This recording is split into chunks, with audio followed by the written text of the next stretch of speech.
ನಮಸ್ತೆ ವೀಕ್ಷಕರೇ, ಐಡಿಯಾ ನ್ಯೂಸ್ಗೆ ಸ್ವಾಗತ. ಲೋಕಸಭಾ ಚುನಾವಣೆ ಸಮರ ಶುರುವಾಯಿತು.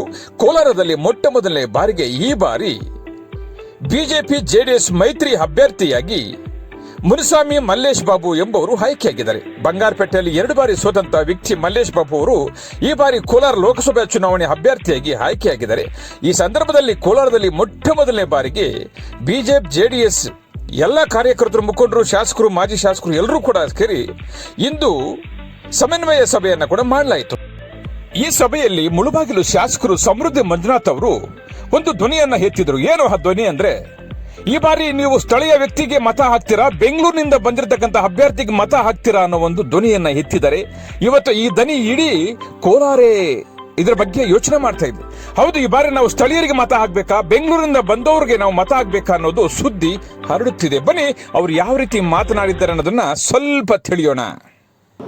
ನೀವು ಅರ್ಥ ಮಾಡ್ಕೊಳ್ಳಿ, ಕೋಲಾರ ಜಿಲ್ಲೆಗೆ ಹುಟ್ಟಿರ್ತಕ್ಕಂಥ ಮಲ್ಲೇಶ್ ಬಾಬು ಬೇಕಾ, ಬೆಂಗಳೂರು ಹುಟ್ಟಿರ್ತಕ್ಕಂಥ ಇನ್ನೊಬ್ರು ಯಾರೋ ಬೇಕಾ? ಇವತ್ತು ನಾವು ಯೋಚನೆ ಮಾಡ್ತಕ್ಕಂಥ ದಿವಸ ಬಂದಿದೆ.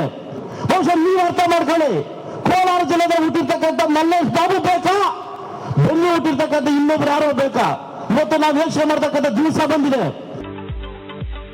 ಎಸ್ ವೀಕ್ಷಕರೇ, ಈ ಬಾರಿ ಯೋಚಿಸುವ ದಿನ, ಯೋಚನೆ ಮಾಡುವಂತ ದಿನ, ಬಹಳ ಯೋಚಿಸಿ ಲೋಕಸಭಾ ಚುನಾವಣೆಗೆ ಮತದಾನ ಹಾಕುವಂತ ದಿನ ಬಂದಿದೆ. ಈ ಕೋಲಾರ ಜಿಲ್ಲೆ ಭವ್ಯ ಭಾರತ ದೇಶಕ್ಕೆ ತರಕಾರಿಯನ್ನ ಕೊಟ್ಟಿದೆ, ಹಾಲನ್ನ ಕೊಟ್ಟಿದೆ, ಚಿನ್ನವನ್ನ ಕೊಟ್ಟಿದೆ, ಇಡೀ ದೇಶಕ್ಕೆ ಅನ್ನವನ್ನ ಕೊಟ್ಟಿರತಕ್ಕಂತ ಈ ಜಿಲ್ಲೆಯಲ್ಲಿ ಸ್ಥಳೀಯರಿಗೆ ಈ ಬಾರಿ ನೀವು ಮತವನ್ನ ಹಾಕಿ ಈ ಜಿಲ್ಲೆಯನ್ನ ಅಭಿವೃದ್ಧಿ ಮಾಡ್ತೀರಾ, ಅಥವಾ ಬೆಂಗಳೂರಿನಿಂದ ಬಂದಂತ ವ್ಯಕ್ತಿಗಳಿಗೆ ನೀವು ಮತವನ್ನ ಹಾಕಿ ಅಭಿವೃದ್ಧಿಯನ್ನ ಕಾಣ್ತೀರಾ? ಸ್ಥಳೀಯ ಅಭ್ಯರ್ಥಿ ಎಂ ಮಲ್ಲೇಶ್ ಬಾಬು ಬೇಕಾ, ಬೆಂಗಳೂರಿನಿಂದ ಬಂದಿರತಕ್ಕಂಥ ಕಾಂಗ್ರೆಸ್ ಅಭ್ಯರ್ಥಿ ಬೇಕಾ?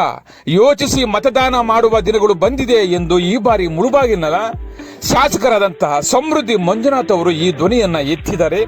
ಈ ಧ್ವನಿ ಇಡೀ ಕೋಲಾರ ಲೋಕಸಭಾ ಚುನಾವಣೆ 8 ಕ್ಷೇತ್ರಗಳ ಮತದಾರರಿಗೆ ಕೂಡ ಈ ಒಂದು ಸುದ್ದಿಯನ್ನ ಹರಡ್ತಾ ಇದೆ. ಈ ಬಾರಿ ಯೋಚನೆ ಮಾಡುವಂತ ಸಂದರ್ಭ ಎದುರಾಗಿದೆ. ಮುಳುಬಾಗಿಲು ಶಾಸಕರು ಸಮೃದ್ಧಿ ಮಂಜುನಾಥ್ ಅವರು ಒಬ್ಬರೇ ಧ್ವನಿ ಎತ್ತಿಲ್ಲ, ಇಡೀ ಕ್ಷೇತ್ರದಲ್ಲಿ ಕೂಡ ಈ ಬಾರಿ ಧ್ವನಿ ಎತ್ತಾ ಇದ್ದಾರೆ. ಕಾರಣ ಏನು ಅಂದ್ರೆ, ಕೋಲಾರ ಶಾಸಕರು ಬೆಂಗಳೂರಿನವರು, ರಾಮಮೂರ್ತಿ ನಗರ, ಕೋಲಾರ ಜಿಲ್ಲಾ ಉಸ್ತುವಾರಿ ಶ್ರೀ ಭೈರತಿ ಬಸವರಾಜ್ ಅವರು ಸಚಿವರು, ಅವ್ರ ಹೆಬ್ಬಾಳ. ಆದ್ರೆ ಈ ಬಾರಿ ಲೋಕಸಭಾ ಚುನಾವಣೆಯಲ್ಲಿ ಬೆಂಗಳೂರು ಅಭ್ಯರ್ಥಿಯನ್ನು ಗೆಲ್ಲಿಸ್ಬಿಟ್ರೆ ಎಲ್ಲರೂ ಬೆಂಗಳೂರಲ್ಲೇ ಇದ್ರೆ, ಕೋಲಾರ್ನಲ್ಲಿ ಹೆಚ್ಚು ಕಮ್ಮಿ ಆದಾಗ ಏನೇ ಕಾರ್ಯಕ್ರಮಗಳು ಮಾಡಬೇಕಾದ್ರೆ, ಅಭಿವೃದ್ಧಿ ಮಾಡಬೇಕಾದ್ರೆ ಬೆಂಗಳೂರಿನಿಂದ ಬಂದು ಇವ್ರು 3 ಜನ ಮಾಡ್ತಾರಾ ಅನ್ನೋದು ಈ ಬಾರಿ ಮತದಾರರು ಬಹಳ ಯೋಚನೆ ಮಾಡಿ ಮತದಾನ ಮಾಡುವಂತ ದಿನ ಕಡಿಮೆ ದಿನಗಳಲ್ಲಿ ಇದೆ.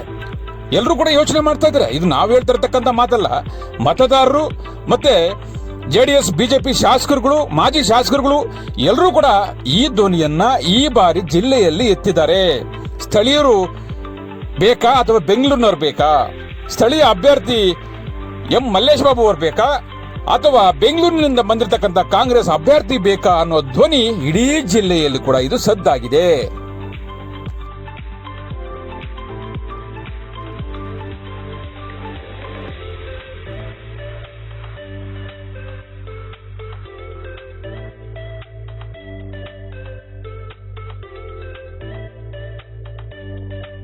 ವೀಕ್ಷಕರೇ, ಇಂತಹ ಹಲವಾರು ವಿಡಿಯೋಗಳು ನೋಡ್ಬೇಕಾದ್ರೆ ಐಡಿಯಾ ನ್ಯೂಸ್ ಅನ್ನ ಸಬ್ಸ್ಕ್ರೈಬ್ ಮಾಡಿ, ಶೇರ್ ಮಾಡಿ, ಲೈಕ್ ಮಾಡಿ.